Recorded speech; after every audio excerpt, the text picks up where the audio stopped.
कृषि विज्ञान सेंटर केंद्र डोडा, ये जो केंद्र है, इन्होंने एक प्रदर्शनी इस समय भद्रवा में लगाई हुई है। जब मैंने ये प्रदर्शनी देखी तो मैंने सोचा क्यों ना आम जनता को भी इसके साथ रूबरू करवाया जाए। इस प्रदर्शनी में वो अनाज इन्होंने यहाँ पर दिखाए हमें, जो हमने देखे, जिनके हमने सिर्फ नाम सुने थे, जो अपने बुजुर्गों से नाम सुनते आ रहे थे कि फलां चावल यहाँ पर हुआ करते थे, फलां दाल यहाँ पर हुआ करती थी, फलां ऐसी यानी कि और भी आइटम्स जो हैं जिनके बारे में हम सिर्फ सुनते थे। लेकिन आज यहाँ पर कृषि विज्ञान केंद्र ने यहाँ पर आपको यहाँ पर देखने के लिए मिलेगी। इसी के ऊपर बातचीत करने के लिए हमारे साथ साइंटिस्ट साथ में हैं। फिलहाल तो आप इनके ऊपर नजर डालें और उसके बाद फिर हम साइंटिस्ट के साथ भी बात करेंगे। आप देखिए, ये लोकल राजमा है, अलग अलग भांति के आपको ये राजमा देखने के लिए मिलते हैं। आपको यहाँ पर रेड जो मक्की है, मक्की के दाने रेड होते हैं, ये आपको देखने के लिए मिलते हैं। ये देखिए, ये इस धान के बारे में मैं अपने बुजुर्गों से सुनता था कि पहले झल्लू धान होता था जी, जब चावल बनते थे तो रेड चावल बनते थे। तो ये देखिए, वो आपको यहाँ की बिछड़ी हुई फसलें जो है वो यहाँ पर आपको देखने के लिए मिलेगी, जिसके बारे में हमने सिर्फ सुना था। आप यहाँ पर देखिए, अलग अलग भांतियों की मक्कियां हैं। आप जानते हैं, ये इसको शुकड़ी हमारी भाषा में कहा जाता है। सेब को सुखा के रखा जाता है। आपको यहाँ की लोकल मेथी देखने के लिए मिलती है, और भी बहुत सारी। ये देखिए आप, बासमती चावल मैंने पहली बार सुना और पहली बार मैंने देखा कि भद्रवा की इस घाटी में भी बासमती चावल लगते हैं। मैंने ये सुना था कि प्लेन एरिया, खास करके आप आरसपुरा की, जम्मू कश्मीर में बात करें तो आरसपुरा में सबसे ज्यादा बासमती चावलों की खेती की जाती है। लेकिन भद्रवा में जब देखा कि भद्रवा के विलेज द्रोंडी में, आप देख रहे हैं लिखा हुआ है, वहां का सैंपल है ये, विलेज द्रोंडी का, वहां पर यानी कि यहाँ बासमती चावल आपको देखने के लिए मिलेंगे। अखरोट, अगर ये आप देखें कौन से वाले अखरोट हैं ये, इसके ऊपर भी बातचीत करेंगे। रामबाग के हैं, रामबाग यहीं पर पास में ही है। कुछ सैंपल द्रोंडी के हैं। यहाँ पर आपको गुच्छी, जिसको ठुंठू हम स्थानीय भाषा में कहते हैं, ये भी देखिए वही बासमती चावल जो कि द्रोंडी में लगे हुए हैं। आप देख रहे हैं कितने लंबे लंबे चावल हैं। और यहाँ के, अगर आप यहाँ के चावलों की बात करें तो ये यहाँ पर, ये लोकल यहाँ पर इस समय तक भी आपको देखने, ये भी दिग्गू है, ये भी अब कहीं ना कहीं खत्म हो चुका है। ये दिग्गू राइस जो है यहाँ पर लगते हैं, ये भी इनकी प्रजाति भी आप कहें तो खत्म है। और यहाँ पर ये देखिए, यहाँ का आलू आपको कितने बड़े साइज का, मुझे लगता है आधा केजी का एक ही आलू होगा। ये आपको यहाँ पर मखीर है। आइए आप बातचीत करते। और एक और स्पेशल मैंने देखा यहाँ पर, लाल माँ की दाल जो काली आती है, ये देखिए ये लाल है, लाल माँ की दाल है। तो आइए बातचीत करते हैं कि आखिरकार अब ये जो बिछड़ी हुई फसलें हैं, जिनको अब यहाँ के किसान लगाते नहीं हैं, आप देखिए यहाँ पर कुल्थ आपको देखने के लिए मिलेंगे। तो ये बिछड़ी हुई फसलों को दोबारा से यहाँ पर विभाग द्वारा किसानों को इसके बारे में बताया जा रहा है कि आप दोबारा से इन फसलों को लगाएं, और इनके जो सीड हैं, जो बीज हैं, वो भी किसानों को दिए जा रहे हैं। आइए इसके ऊपर बातचीत करते हैं साइंटिस्ट महोदय से। सर, स्वागत है आपका हमारे चैनल में। बहुत बहुत धन्यवाद जी, आप बताएं, ये तो मैंने पहले ही कह दिया सब कुछ कि कुछ बिछड़ी हुई फसलें हैं, वो आज पहली बार उनकी मैंने यहाँ पर बीज देखे, सैंपल देखे। तो किसानों के लिए क्या है इसमें विशेष, क्या है उसके बारे में जी। ये एक्चुअली ये हमारा आज का कलेक्शन नहीं है। पिछले 10, 12, 15 सालों से हमारे अलग अलग साइंटिस्ट ने इनको अलग अलग दूर दराज के विलेज से जो चीजें, जो यहाँ की वैरायटीज, लोकल वैरायटीज हैं, वो ज्यादातर जो गायब हो चुकी हैं, और उनकी जगह हाइब्रिड आ गई हैं, जो कि जब वेदर एडवर्स कंडीशन में हो, जब ड्रॉट हो, तो उस टाइम में हाइब्रिड जो वैरायटी है वो कामयाब नहीं होती है और किसानों को घाटा होता है। जबकि पहले जो लोकल वैरायटियां थी, जो इस तरह की वैरायटियां थी, वो ड्रॉट कंडीशन को भी टॉलरेट कर लेती थी और सरवाइव करती थी। तो हमारे साइंटिस्टों का यही इस कलेक्शन के पीछे का जो हमारा था, ये सारी जो वैरायटियां हमने कलेक्ट की है कि लोगों को फिर से जागरूक किया जाए। उनकी जो पुराने पूर्वजों की वैरायटियां हैं, जो यहाँ पे पहले पुराने लोग लगाया करते थे, उनको ये बताया जाए कि ये वैरायटियां फिर से आप अगर लगाना शुरू करेंगे तो आप एक तो आप जो ड्रॉट कंडीशन आता है, कई बार बारिश नहीं होती है टाइम से, कई बार ज्यादा बारिश हो जाती है, तो उसमें आपको सक्सेसफुल क्रॉप मिलेगा। आप देख सकते हैं कि राजमा की कई सारी वैरायटी हैं जो हमने अलग अलग विलेज से कलेक्ट किया है। साथ में आपको एक चीज और बताना चाहूंगा कि दिल्ली में PPBFRA है, protection of plant variety rights and farmers authority करके एक एजेंसी है गवर्नमेंट ऑफ इंडिया की, एग्रीकल्चर मिनिस्ट्री के अंडर काम करती है। तो इसमें से हमने धान की वैरायटी, जैसे आप लाल धान की बात कर रहे हैं, पलंदरी मेज की वैरायटी, ये सब हम उन फार्मर्स के नाम पर रजिस्ट्रेशन करवाने के लिए भी हमने दिल्ली भेज दिया है कुछ सैंपल। और दो चीजें तो हमारी रजिस्टर्ड हो गई हैं इस साल, उन फार्मर्स को सर्टिफिकेट भी मिल गया है। और आगे जा करके अगर उस वैरायटी में कुछ पोटेंशियल होता है तो गवर्नमेंट इसको प्रमोट करेगी और उसका इंसेंटिव फार्मर्स को मिलेगा।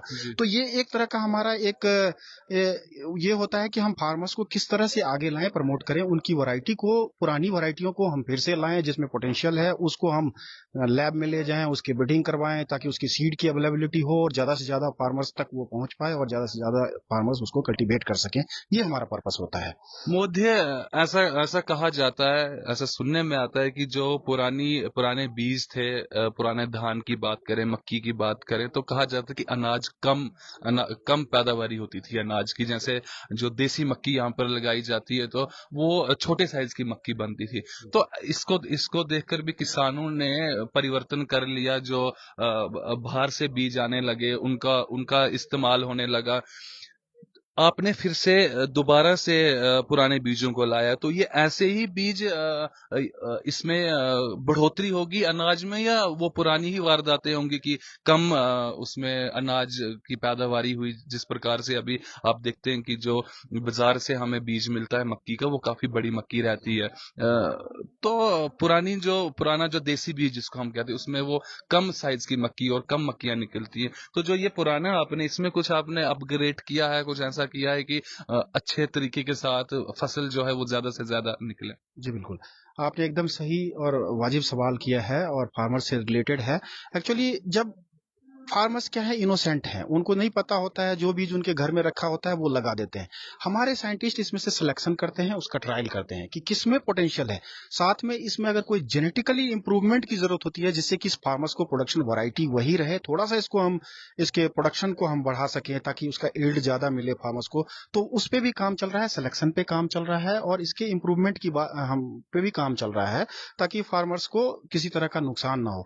जब हम हाइब्रिड की बात करते हैं, आपने ठीक कहा कि उसका प्लांट का हाइट ज्यादा होता है, उसमें ज्यादा उनको अनाज मिलता है, लेकिन साथ साथ उसके साथ प्रॉब्लम भी आती है कि हमको फर्टिलाइजर देना पड़ता है, केमिकल फर्टिलाइजर यूज करना पड़ता है और उस केमिकल फर्टिलाइजर के कारण हम लोगों के अंदर बीमारियां आती हैं। पहले बीमारियां नहीं थी, क्यों? जब हम देसी वैरायटी लगाते थे तो वो गोबर से ही उसका काम हो जाता था, हमारे देसी गाय के गोबरों से उसका काम हो जाता था और वो हमारे हेल्थ को भी नुकसान नहीं पहुंचाती थी। जैसे जैसे हम हाइब्रिड की तरफ ज्यादा गए, हमें ज्यादा से ज्यादा, ऐसा नहीं है कि हाइब्रिड नहीं लगाना है, हमने लगाना है, हमने लोगों को खाना भी देना है, बढ़ती हुई पॉपुलेशन को खाना भी देना है, लेकिन हमने प्रायोरिटी हमारी ये भी होनी चाहिए कि हेल्दी फूड दें हम लोगों को। तो इसलिए बहुत जरूरी है कि फर्टिलाइजर के कम से कम यूज हो। तो इसलिए इन वैरायटियों का प्रोडक्शन ज्यादा हो, उसके लिए हम सिलेक्शन पे काम कर रहे हैं। हमारी यूनिवर्सिटी के जो रिसर्च साइंटिस्ट हैं वो इस पे काम कर रहे हैं। आने वाले दिनों में निश्चित रूप से इसमें आपको दिखेगा। महोदय, किसान कहते हैं, आए दिन हमें सुनने के लिए मिलता है, क्योंकि हमारा किसानों के साथ सबके साथ उठना बैठना रहता है, इंटरव्यूज करने जाते हैं, तो सुनने में मिलता है कि विभाग द्वारा हमें उस प्रकार की सुविधाएं नहीं मिलती जिस प्रकार की सुविधाएं इंटरव्यूज में ऑफिसर्स बोलते हैं या टीवी में चलती हैं। जिस प्रकार की सुविधाएं, उस प्रकार की सुविधाएं हमें प्रॉपर रूप से उपलब्ध नहीं की जाती। तो उसके बीच में क्या कारण रहते हैं कि वो सुविधाएं किसानों तक नहीं पहुंच पाती, या कोई स्कीम्स निकलती हैं वो भी किसानों तक नहीं पहुंच पाती? जैसे अभी सुनने में आया कि 49 रुपीज की कोई स्कीम है, कोई ये है, उसमें वो करने के बाद अगर उनको कोई घाटा होता है एक कनाल में, तो हाँ, इंश्योरेंस स्कीम है। तो किसानों को इसके बारे में पता नहीं रहता और वो किसानों की शिकायतें भी रहती हैं कि उस प्रकार की हमें सुविधाएं विभाग से नहीं मिलती। तो कहाँ इसमें त्रुटि रहती है? देखिए, निश्चित रूप से आप सही कह रहे हैं कि बहुत सारे लोगों को एक तो अवेयरनेस की कमी है, ज़रूरत है कि लोगों को अवेयर किया जाए, जो-जो स्कीम गवर्नमेंट लॉन्च करती है, वो उनको पता होना चाहिए और साथ में लोगों को खुद भी आगे आने की ज़रूरत है। ऐसा नहीं है कि कोई डिपार्टमेंट अपना काम नहीं कर रहा है, हर डिपार्टमेंट अपना ईमानदारी से काम कर रहा है। केवीके के पास अगर पार्टिकुलरली कृषि विज्ञान केंद्र की बात करें, तो हमारे पास स्कीम नहीं होती, हम नॉलेज देने के लिए होते हैं। ये एक तरह का नॉलेज सेंटर होता है कि किसी को कोई जानकारी चाहिए, नॉलेज चाहिए, एग्रीकल्चर में कौन-सा क्रॉप लगाएँ, कैसे लगाएँ, तो वो हमारे पास साइंटिफिक फैसिलिटी अवेलेबल होती है। स्कीम्स के लिए डिपार्टमेंट होती है, एग्रीकल्चर डिपार्टमेंट, हॉर्टिकल्चर, अलग-अलग डिपार्टमेंट होती है, उनके थ्रू फार्मर्स को स्कीम जाता है। लेकिन ये नहीं कहा जा सकता कि डिपार्टमेंट काम नहीं करते, काम सब अच्छे से करते हैं। हो सकता है कि बहुत सारे लोगों तक उनका एक्सेस नहीं हो पाया हो, चूंकि स्टाफ की कमी होती है। बहुत सारे दूर दराज के विलेजेस हैं जहां तक वो नहीं पहुंच पाए हो, तो हम लोग और इस पे फोकस करेंगे कि वहां तक भी पहुंच बने और साथ में लोगों को भी अवेयर होने की जरूरत है कि अगर वो नहीं पहुंच पाए तो आप पहुंच सकते हैं। बदरवा में कहीं ऑफिस है, एग्रीकल्चर ऑफिस, वहां पहुंचिए, वहां से पूछिए उनसे। डोडा डिस्ट्रिक्ट में आप जाइए एग्रीकल्चर ऑफिस में, वहां पे पूछिए उनसे कि कौन कौन सा स्कीम है जिससे हमको बेनिफिट मिल सकता है। जी। तो इस प्रकार से हम बेनिफिट उठा सकते हैं। महोदय, कुछ इन अनाजों के बारे में तो मुझे मालूम था, लेकिन कुछ के बारे में मुझे भी नहीं मालूम। ये क्या है? इसके बारे में बताएं। ये एक फ्लावर का सीड है, अच्छा। जो यहाँ पे इस टाइम में, अब हम मार्च में इसको हम जीनिया बोलते हैं। बहुत अच्छा, मार्च में इसका अगर ये सीड हमने एक्चुअली बेचने के लिए रखा था कि अगर कोई, हमने यहीं पे फार्म पे प्रोड्यूस किया है पिछले साल का, तो ये अगर हम लगाएंगे तो फूलों की खेती हम इससे हम कर कौन से सकते हैं। फूल हैं ये? जीनिया जिनिया फूल। जी, क्या क्या सा फूल लगता है इसके इसका ऊपर? बहुत अच्छा, इसकी हाइट करीब करीब 3 साढ़े 3 फुट पौधे की हाइट होती है।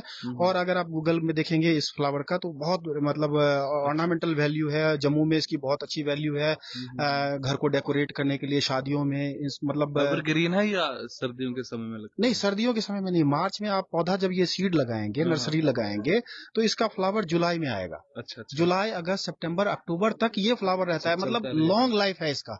नहीं, जी। एक फ्लावर का भी अगर लाइफ देखेंगे ना, तो आप देखेंगे कि जुलाई में जो फ्लावर आया वो अगस्त अगस्त तक बहुत अच्छा रहता है, वो अच्छे कंडीशन में रहता है, तो हाँ। लाइफ उसकी अच्छी है, सेल्फ लाइफ अच्छी है, तो मार्केट वैल्यू अच्छी मिल जाती है। तो इसलिए हमने ये रखा, ये अब हम इसको प्रमोट कर रहे हैं। 2-3 साल में हमने बीज उगाया तो है। इससे इससे कुछ और भी किसानों को फायदा भी मिलेगा? निश्चित रूप से, अगर फ्लोरिकल्चर में जैसे हमने मैरीगोल्ड को प्रमोट किया, तो आज यहाँ से मैरीगोल्ड आपका, आपको आपको निश्चित रूप से पता होगा जी कि जी जम्मू, चंडीगढ़, दिल्ली तक जाता है जी यहाँ जी, से। बिल्कुल बिल्कुल और जिस टाइम ऑफ सीजन में, जिस टाइम में वहाँ शादियों का सीजन होता है और फ्लावर अवेलेबल नहीं होता है, बिल्कुल, तो पहाड़ों तब से तब ही पहाड़ों जाता से ही है। जी जाता है। जी। बिल्कुल। तो आने वाले दिनों में ये फ्लावर, जीनिया का फ्लावर भी हमारा भदरवा, पार्टिकुलरली हमारा भदरवा यहाँ से जीनिया फ्लावर भी सप्लाई करेगा। और इसकी सेल्फ लाइफ चूंकि बहुत ज्यादा है, 15-15, 20-20 दिन तक फ्लावर को कुछ नहीं होता, अच्छा। तो इसको हम लॉन्ग, मुंबई तक हम इसको हम ले जा सकते हैं ठीक है, इवेंट। यानी कि तोड़ने के बाद 15-20 दिन आराम से बिल्कुल फूल बिल्कुल वैसा का बिल्कुल, वैसा, अगर थोड़ा महक सा भी हम, वैसी रहेगी। और बिल्कुल मेंटेन करके थोड़ा सा अगर रखें, जी। जो उसकी कंडीशनिंग है उस तरह से अगर करके हम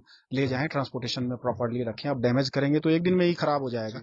अगर हम उस तरह से करें तो इसको हम लॉन्ग डिस्टेंस तक हम इसको हम ले जा सकते हैं, लंबे दूरी तक हम इसको भेज सकते हैं जी फ्लावर को। महोदय, इसमें कुछ और जिसके बारे में आप किसानों को अब बताना हाँ, चाहें निश्चित रूप कुछ? से जी। आपको एक चीज ये मैं बताना चाहूंगा। एक हमारे करण सिंह जी हैं, जो यहाँ रामबाग के फार्मर हैं, यहीं भद्रवा रीजन के, यहीं पे उनके यहाँ पिकट नट लगा हुआ है, लेकिन इस एरिया में और कहीं मैंने नहीं देखा ये। और आपको मैं बताऊं कि मनाली में 2 साल पहले गया था, तो वहां पे 2,000 रुपए किलो इसको ले रहे थे लोग। इसको पिकानट, अखरोट की ही टाइप की एक वैरायटी है, लेकिन इसका शेल जो है बहुत सॉफ्ट होता है, इसको आराम से तोड़िए, इसका स्वाद बहुत अच्छा होता है। तो ये जब इसका मतलब है कि ये यहाँ पे अच्छे से लगता है। प्लांट्स, एग्रीकल्चर हॉर्टिकल्चर डिपार्टमेंट वाले जो हैं स्टेट गवर्नमेंट के, उन्होंने नर्सरी लगाई हुई है खिलानी के पास। उनके पास मैंने देखा कि इसके प्लांट है, लेकिन लोगों में अवेयरनेस कम। आपके माध्यम से हम चाहेंगे कि लोगों को पता हो कि अगर ये पिकानेट लगाएंगे तो वॉलनट से ज्यादा इसकी वैल्यू है। इसमें मतलब आपको जो आप 200 रुपए वॉलनट बेचते हैं, ये 2,000 रुपए केजी बेचेंगे। अच्छा। कम से कम 1,000 रुपए होलसेल में तो बेचेंगे ही। तो क्या इसकी पैदावारी अच्छी अच्छी होती है जैसे पेड़ आप के ऊपर? आमतौर पे जैसे अच्छा। बागवानी करते हैं, जैसे सेब के पौधे लगाते हैं, तो वो सेब के, अखरोट के और पौधे लगाते हैं, उसी तरह से इसको लगाना है। पौधे को आपने लगाया, 4-5 साल के बाद इसमें फ्रूट आने लगेगी, और इससे आपको अच्छी खासी आमदनी मिलेगी। इसके जो आपके यहाँ टूरिज्म अभी भदरवा में बहुत बढ़िया आगे आने वाले दिनों में होने वाला है, तो टूरिस्ट लोग आएंगे और इसको आराम से 2-2,500 रुपए किलो के हिसाब से लेंगे। अच्छा। तो ये मैं चाहूंगा कि लोग इसकी तरफ देखें देखें, ठीक। और इसके बारे में सोचें। उसके साथ साथ जैसा कि आपने दिखाया कि बासमती, ये जो बासमती है, ये हमने 2-3 विलेज में लोगों को प्रमोट किया, उनको अवेयर किया कि आप बासमती भी एक बार ट्राई करके देखिए। और द्रोंडी के, थलसरा के कुछ फार्मर्स ने उन्होंने लगाया और सक्सेसफुली। ऐसा नहीं है कि हमारे एग्रो में, बस ये है कि जब आप दुग्गू लगाते हैं बासमती, चूंकि जो जैसे अगर ये मान लीजिए दुग्गू 100 दिन में बनता है तो वो 110 दिन लेगा, तो आप दुग्गू जिस दिन लगाते हैं उससे 10 दिन पहले इसको लगा दीजिए, नहीं तो टेम्परेचर डाउन हो जाएगा सितंबर में, अक्टूबर में जब काटना होगा तो इसका मैच्योर नहीं हो पाएगा इसका ग्रेन। हालांकि मैं फिशरी साइंटिस्ट हूँ, फिर भी मैं इसमें बोल रहा हूँ। मुझे इसका उतना ज्यादा पता नहीं है, लेकिन फिर भी जो मैंने देखा है पिछले 10 सालों में एग्रीकल्चर साइंटिस्टों के साथ रहते हुए, अगर बासमती को हमने लगवाया तो आप देखेंगे कि दुग्गू आपका 50 रुपए 60 रुपए जाता है, बासमती आपको 100 रुपए, 125 रुपए, 150 रुपए आप बेच सकते हैं और सक्सेसफुली आप ग्रो कर सकते हैं। बस अंतर यह है कि इसको थोड़ा ज्यादा टाइम चाहिए, तो आप 10-15 दिन पहले इसकी ट्रांसप्लांटिंग कीजिए। जितना अनाज दोगुना निकलेगा उतना ही अनाज ये भी निकलता है, ये कम या ज्यादा या बराबर रहता है? देखिए, थोड़ा इसका प्रोडक्शन जो है थोड़ा कम होगा, 10-5 केजी अगर आप देखेंगे कि 5-10 केजी पर कनाल आपका प्रोडक्शन कम हो जाएगा, लेकिन उससे कोई फर्क नहीं पड़ेगा, क्योंकि आपका जो कॉस्ट, इसका जो रेट मिलेगा आपको मार्केट में, वो डबल मिलेगा। अगर 10% का अगर डिक्रीज भी हुआ प्रोडक्शन में, कम भी आया प्रोडक्शन, तो आपको जो इसका सेल प्राइस है वो डबल मिलेगा आपको, तो इससे फायदा है।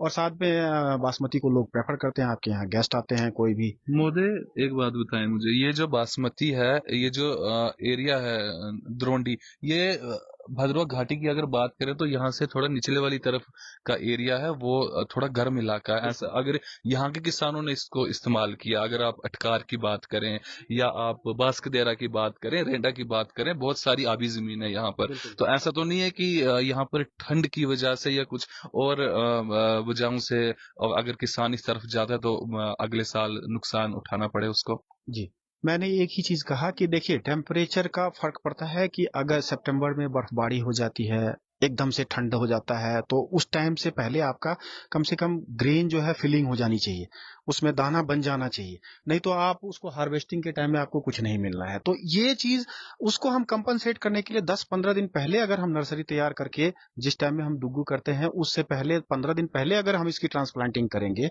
तो मुझे लगता है, हालांकि इस पे अभी काम हमारा इस एरिया में चल रहा है, नाल्ठी के एरिया में, इन सब एरिया में हम कोशिश कर रहे हैं कि फार्मर को हम ये आगे लाएं कि वो इसको लगाए बासमती को और देखे कि इसका क्या होता है ईल्ड। तो लेकिन 10-15 दिन पहले अगर हम इसकी ट्रांसप्लांटिंग करेंगे तो मुझे लगता है कि सक्सेसफुल होगा, क्योंकि हमने अपने फील्ड में भी एक बार छोटा सा एक ट्रायल लगाया, तो वो यहाँ पे तो सक्सेसफुल हुआ। अच्छा जी जी, वहां पर आपने मखीर भी रखा हुआ है, बिल्कुल बिल्कुल, ये तो लोकल कलेक्शन है। तो ये क्या है, मतलब कि इसको क्या दिखा रहे हैं आप यहाँ पर प्रदर्शनी में, कि विभाग की तरफ से क्या मिलेगा, मखीर मिलेगा या नहीं, मधुमक्खी मिलेगी? यहाँ से आपको ना मखीर मिलेगी ना मधुमक्खी मिलेगी, लेकिन अच्छा, मखीर मधुमक्खी को बनाने के लिए उस जो नॉलेज चाहिए आपको, वो मिलेगा। और आपको आज आपके माध्यम से मैं बताना चाहूंगा कि होलिस्टिक एग्रीकल्चर डेवलपमेंट प्लान जो JNK की यूटी गवर्नमेंट ने 2 साल पहले लॉन्च की, 5013 करोड़ की प्रोजेक्ट, उसमें एपीकल्चर का भी प्रोजेक्ट है और डोडा डिस्ट्रिक्ट में भी है। Apiculture, sericulture, ship husbandry, animal husbandry, agriculture, fisheries, horticulture, किसी भी सेक्टर में अगर आप, जो एग्रीकल्चर एंड अलाइड सेक्टर है, उसमें अगर आप किसी भी सेक्टर में अगर स्कीम्स चाहते हैं, तो कंसर्न डिपार्टमेंट को, डिस्ट्रिक्ट लेवल के जो डिपार्टमेंट हैं उनसे आप कॉन्टेक्ट करेंगे, आपको एपीकल्चर का भी स्कीम मिलेगा, शिप हस्बेंड्री का भी मिलेगा, फिशरीज का भी, जिसमें आपका इंटरेस्ट है, और वो आपको 50% सब्सिडी पे आपको मिलेगा, 50% गवर्नमेंट देगी, 50% आपको लगाना होगा।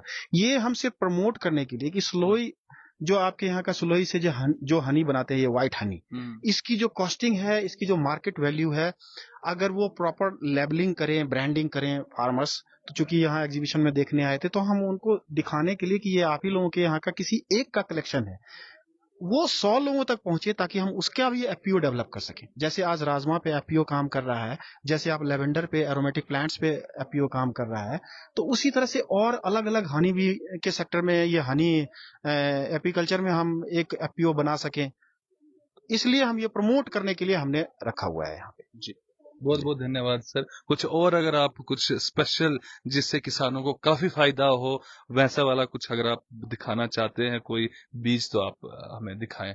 लाइव चल रहा है। दिखाने की बात नहीं होगी, मैं इतना कहना चाहूंगा कि दलहन तिलहन, मतलब तेल की फसलें जिससे आपको तेल मिलती है, चाहे वो सनफ्लावर हो, वो भी यहाँ पे बहुत अच्छे से बनता है। सोयाबीन आप लगाएंगे तो वो भी बड़े अच्छे से बनता है। बस ये है कि जरूरी नहीं है कि वो नाल्टी में एक क्रॉप बनेगा, तो वो जरूर वो आपके भाला में भी बनेगा। आपको जिस एरिया के आप हैं, जिस तरह का आपके यहाँ का टेम्परेचर है, जिस तरह का यहाँ पे एक ही डिस्ट्रिक्ट में हर अलग अलग तरह के कंडीशन देखने को मिलते हैं, अलग अलग एग्रोक्लाइमेटिक कंडीशन है यहाँ पे, तो उस हिसाब के क्रॉप को सिलेक्ट करें। ड्रॉट रेसिस्टेंट आप मिलेट्स की तरफ जाएं। मिलेट्स पे आज आप देखें कि एक एक केजी मिलेट्स का जो 300, 400, 500 रुपए पर केजी आप डिमांड है मार्केट में, और सप्लाई नहीं हो पा रहा है। तो मिलेट्स पे भी आपको एचएडीपी में प्रोजेक्ट है। अगर कोई मिलेट्स पे काम करना चाहता है, जहां बारिश नहीं होती है, रेनफेल एरिया है, पानी नहीं होती है, तो वहां पे आप मिलेट्स लगाएं। उनको मिलेट्स लगाने के लिए पानी की बहुत कम जरूरत होती है। तो तिलहन पे, दलहन पे और मिलेट्स पे फार्मर्स को काम करना चाहिए। निश्चित रूप से उनकी ये जो जो इनकम है, जो ट्रेडिशनल क्रॉप आप लगा रहे हैं, मैं नहीं कहूंगा पूरा बंद कर दें, लेकिन उसमें आपको अगर आप नुकसान हो रहा है तो आप थोड़ा सा, क्योंकि क्लाइमेट कंडीशन चेंज हुआ है, दिन ब दिन कम होता जा रहा है। इसी साल हमने देखा कि बर्फबारी यहाँ भदरवा में बहुत कम हुई। तो उस तरह से आपको भी थोड़ा सा शिफ्ट करना पड़ेगा, अलग अलग चीजों पे आपको आना पड़ेगा कि आप जो क्लाइमेट चेंज हो रहा है उस हिसाब से हम क्रॉप को अडॉप्ट करें। मिलेट्स पे हम जाएं, दलहन पे जाएं, तिलहन पे। दलहन में अब जो हम सिर्फ माँ की दाल ही लगाते हैं वही नहीं, आपको कुल्थ पे भी जाना पड़ सकता है, आपको मूंग आप लगा सकते हैं। अलग अलग क्रॉप के ऑप्शन अवेलेबल हैं। अच्छा अच्छा महोदय, कहाँ पर मिलेंगे ये बीज सारे, कहाँ पर निश्चित मिलेंगे? आपको हर बीज आप एग्रीकल्चर डिपार्टमेंट में जाएं, उनसे आप लें। नहीं तो आप हमारी यूनिवर्सिटी, शेर कश्मीर एग्रीकल्चर यूनिवर्सिटी का जो चट्टा में हमारे यहाँ सीड प्रोडक्शन की यूनिट है, वहां से भी आपको सीड मिल सकता है। शेर कश्मीर एग्रीकल्चर ये सारे बीज जो यहाँ पर, ये सारे बीज, एक हमारा हॉर्टिकल्चर रिसर्च सब स्टेशन सरतंगल में है, वहां से भी आप राजमा का जो बीज है, राजमा पे उन्होंने जीआई टैग हम लोगों ने यहाँ पे करवाया है, जीआई टैगिंग करवाई है।